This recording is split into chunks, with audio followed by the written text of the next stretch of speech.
नमस्कार, आप देख रहे हैं वॉइस ऑफ उत्तराखंड, सच की आवाज, और मैं हूं आपके साथ शिखा सिंह। वक्त हो चला है दिन भर की बड़ी खबरों का। उससे पहले एक नजर हेडलाइंस पर। प्रदेश कांग्रेस अध्यक्ष करण माहरा ने भाजपा पर साधा निशाना, कहा नए साल पर भाजपा ने जनता को महंगाई का दिया तोहफा।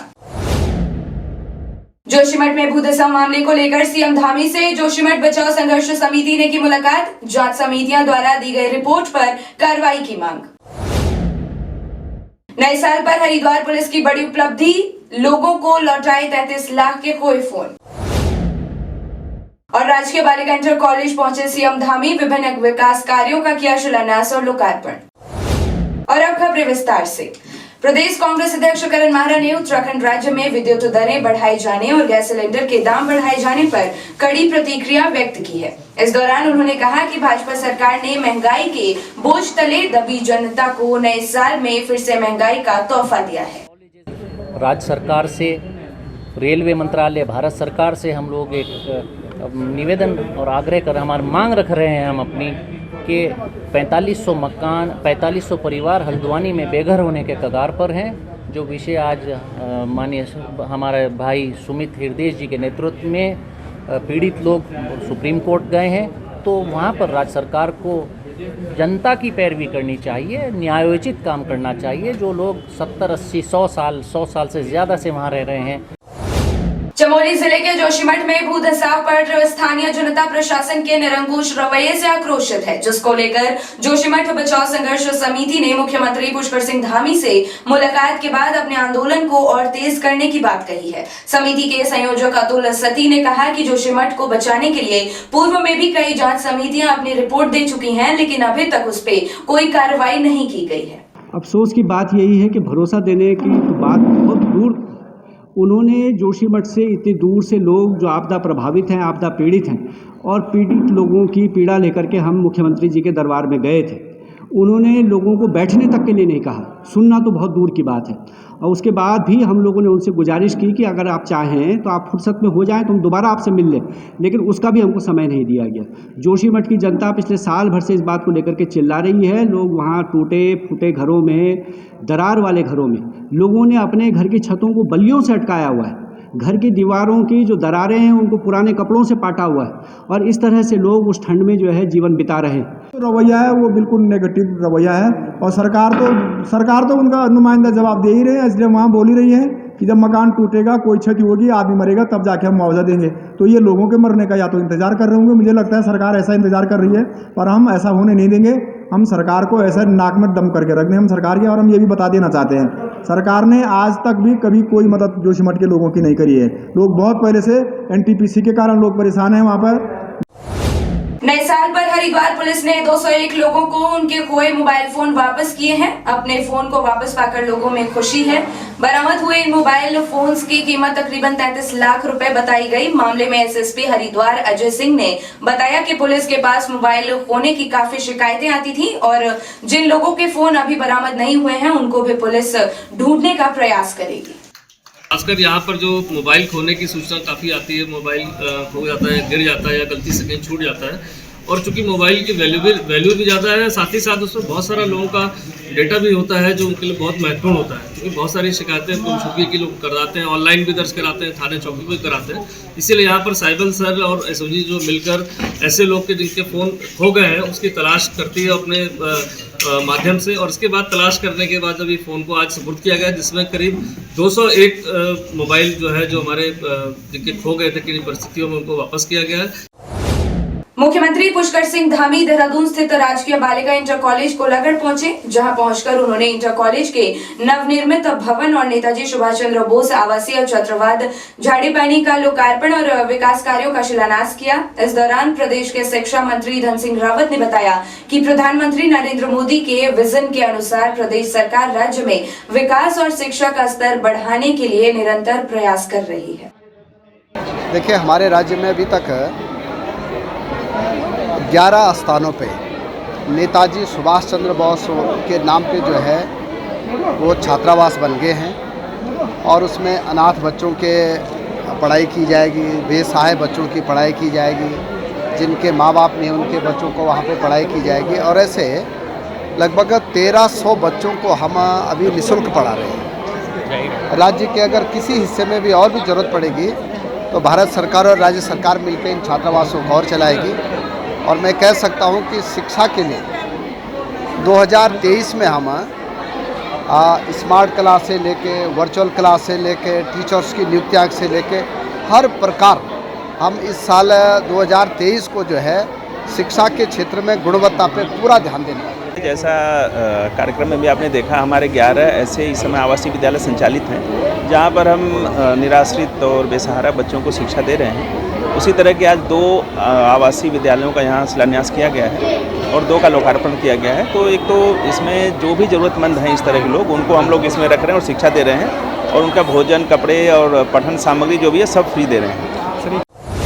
चंपावत जिले के पाटी ब्लॉक के जनकांडे ग्राम सभा के ग्रामीणों ने प्रधानमंत्री आवास वितरण में विभागीय अधिकारियों पर भ्रष्टाचार और धांधली करने का गंभीर आरोप लगाया है। क्षेत्र के युवा नेता अशोक मेहरा और ग्रामीणों ने बताया कि 2017 में प्रधानमंत्री आवास योजना के लिए पात्र परिवारों का अधिकारियों के द्वारा गांव में सर्वे हुआ था, जिसमें गांव के 9 गरीब परिवारों को चिन्हित किया गया था। जो हमारे 2017 में जो आवास हमको मिले थे वो अभी तक आ नहीं पाए हैं। वो आ नहीं पाए हैं, लेकिन और सब जगह आ चुके हैं। लेकिन इस बार हमारे गांव में क्यों नहीं आए, हम ये पूछना चाहते हैं आपको। और गरीब आदमी हैं जिनका आवास चाहिए, उन लोगों को ले जो हमने आवेदन दिया था आप लोगों को, लेकिन वो मिल नहीं पाए। लेकिन कारण क्या है ये हमको बताना है। मेरा नाम नंदन सिंह बोरा। मैं 2017 में हमारे मकानों की स्वीकृति की आ चुकी थी, जिस कारणवश हमें गुमराह किया गया कि अभी तक हमें मकान नहीं मिल पाया है। पुराने आवास में रह रहे हैं, तो मकानों से वंचित किया गया हमें। जहां हमारे वर्तमान मुख्यमंत्री श्रीमान पुष्कर सिंह धामी जी ने कहा था कि मैं चंपावत जिले को एक आदर्श जिला बनाऊंगा और इस आदर्श जिले में हर जगह ईमानदार कर्मचारी नियुक्त होंगे, तो इसी बात को मद्देनजर रखते हुए मैं अपने विकासखंड पार्टी की बात करूं तो यहाँ जो पिछली बार 2017-18 के बीच एक प्रधानमंत्री आवास योजना के तहत एक सर्वे हो रखी थी। इस सर्वे में कुछ गांव के गरीब से गरीब लोगों को चिन्हित किया गया था। इसी सर्वे में हमारे गांव से भी 9 लोगों को चिन्हित किया गया था। 9 लोगों को चिन्हित करने के बाद ब्लॉक में इसी प्रधानमंत्री आवास योजना से 2 फेस में पैसा आ चुका है। इसमें पहले फेस में लगभग 200 लाभार्थी के नाम थे। उस फेस में भी हमारे गांव से किसी का नाम नहीं आया। वहीं देहरादून में मोबाइल चोरी मामले को लेकर पुलिस टीम द्वारा कई जगह रेकी की गई। इस दौरान पटेल नगर क्षेत्र से यूपी निवासी एक आरोपी गिरफ्तार हुआ, जिसके पास से चोरी किए गए लाखों रुपए के फोन बरामद हुए हैं। जानकारी देते हुए देहरादून एसएसपी दिलीप सिंह कुंवर ने बताया कि पीड़ित 18 लोगों को उनके मोबाइल फोन वापस किए गए हैं, जिसके बाद उनमें खुशी है। तो ये फरार चल रहा था, जिसमें 25,000 का इनामी बदमाश है, अभियुक्त है और इसका नाम शहजाद शहबाज शहजाद उर्फ खुर्शीद, ये बिजनौर का रहने वाला है। इसकी हमारी टीम ने बिजनौर से इसकी अरेस्टिंग करी है और इसके लिए भी हमारे एसओजी प्लस हमारे पटेल नगर पुलिस ने बहुत अच्छा काम किया है। उधम सिंह नगर जनपद में नशेड़ी और आपराधिक लोगों के खिलाफ अभियान चलाया जा रहा है, जिसके तहत जसपुर पुलिस द्वारा देर रात एक भवन के बेसमेंट से चोरी की योजना बना रहे 4 युवकों को चाकू के साथ गिरफ्तार किया गया। पकड़े गए आरोपियों ने पूछताछ में बताया कि वो पहले भी ऐसी घटनाओं को अंजाम दे चुके हैं। हमारी पुलिस गश्त पे थी। गश्त मुखबिर सूचना मिली कि ठाकुरद्वारा से जो खेड़ा को रास्ता जाता है उस मार्ग पर एक बड़ी बिल्डिंग में चोरी की योजना बना रहे हैं। ये लोग एकत्र हैं, तो इस सूचना पर पुलिस मौके पर गई तो पुलिस ने मौके पर 4 लोगों को गिरफ्तार किया है, जिनके कब्जे से आला नकब और कुछ चाकू बरामद हुए हैं। इस पर नियमानुसार अभियोग पंजीकृत किया जा चुका है और अभियुक्त को रिमांड हेतु पेश किया जा रहा है।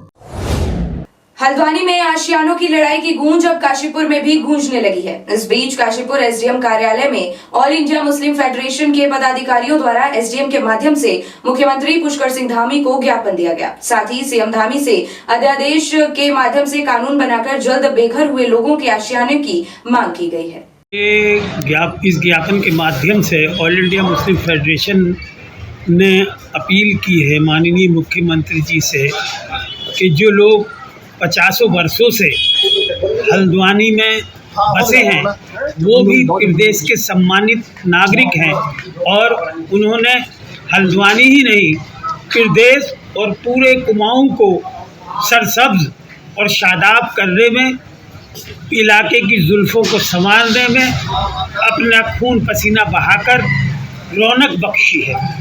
उन हाथों को जिन्होंने ऊंची ऊंची इमारतें बनाकर लोगों की सुख सुविधा के साधन उपलब्ध कराए हैं, उनको मुख्यमंत्री ना उजड़ने दें और अध्यादेश लाकर इस समस्या का निदान करें।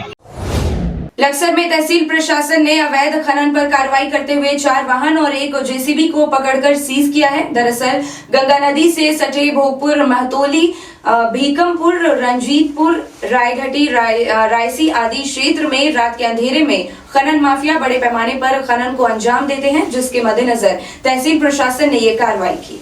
प्रशासन की ओर से अवैध खनन पर निगरानी रखने के लिए रात्रि में टीम बनाई गई है और प्रत्येक दिन टीम क्षेत्र भ्रमण करती है और पूरा प्रयास किया जाता है कि किसी प्रकार का अवैध खनन ना हो और लगातार अवैध खनन परिवहन करते हुए वाहनों को भी पकड़ा गया है और एक जेसीबी मशीन भी तहसीलदार साहब के माध्यम से कल पकड़ी गई है। तो लगातार कार्रवाई की जा रही है। यदि इस प्रकार की शिकायतें पुनः पाई जाएंगी तो लगातार कार्रवाई की जाएगी। राजकीय प्राथमिक शिक्षक एसोसिएशन हरिद्वार ने शिक्षकों की समस्याओं से संबंधित विभिन्न मांगों को लेकर मुख्य शिक्षा अधिकारी कार्यालय रोशनाबाद पर धरना प्रदर्शन किया। इस दौरान उन्होंने शिक्षा विभाग की कर्ण प्रणाली पर कई तरह के सवालिया निशान खड़े किए। प्रदर्शन करते हुए उन्होंने विभागीय समस्याओं और मुख्य शिक्षा अधिकारी कार्यालय में दलाली करने वाले अधिकारी, बीआरसी, सीआरसी और शिक्षकों के रुके हुए डीयू को बहाल किए जाने की मांग की। के गुप्ता को खुद उनके व्हाट्सएप में भेजा हुआ है कि उन्होंने एक संविदा कर्मचारी सुबोध कुमार के लिए 4 आदेश निर्गत किए। जो एक संविदा कर्मचारी है जो संविदा पे काम कर रहा है उसके लिए मुख्य शिक्षा अधिकारी 4 आदेश जारी करता है और जो अपने टीचर हैं, जो गरीब बच्चों को जूता और गणवेश नहीं मिला उसके लिए मुख्य शिक्षा अधिकारी कुछ नहीं करता। क्यों? क्या है भ्रष्टाचार?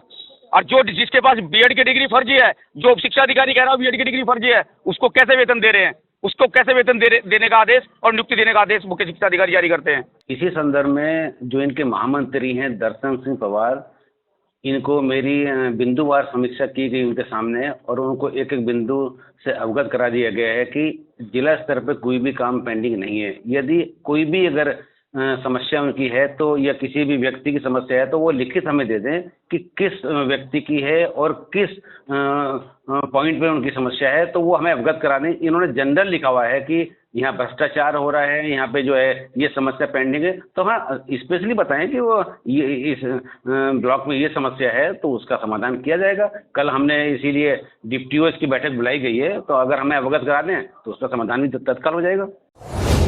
चंपावत पुलिस ने वर्ष 2022 में 1 करोड़ 31 लाख रुपए से अधिक की स्मैक बरामद की है। मामले में जानकारी देते हुए एसपी चंपावत देवेंद्र पिंचा ने बताया कि साल 2022 में पुलिस ऑपरेशन क्रैकडाउन के तहत नशे के सौदागरों के खिलाफ बड़ी कार्रवाई करते हुए 1 किलो 320 ग्राम स्मैक बरामद की, जिसकी कीमत लगभग 1 करोड़ 31 लाख 63 हजार रुपए बताए गए। गौरतलब है कि स्मैक बरामदगी में चंपावत पहाड़ी जनपदों में सबसे आगे रहा है।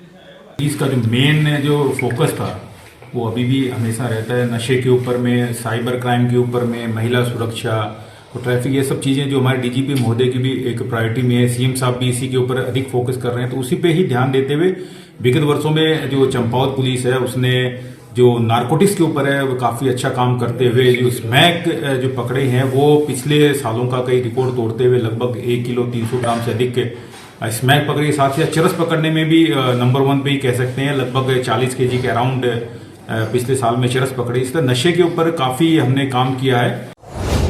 और हर सोमवार की तरह आज भी जिलाधिकारी सोनिका ने अपने कार्यालय में जनता दरबार लगाया। उन्होंने बताया कि प्रत्येक सप्ताह उनके द्वारा जनता दरबार लगाया जाता है। इस दौरान उन्होंने सभी लोगों की समस्याएं सुनी और उसका निस्तारण करने का प्रयास किया और बाकी शिकायतों के निवारण के लिए अधिकारियों को दिशा निर्देश दिए।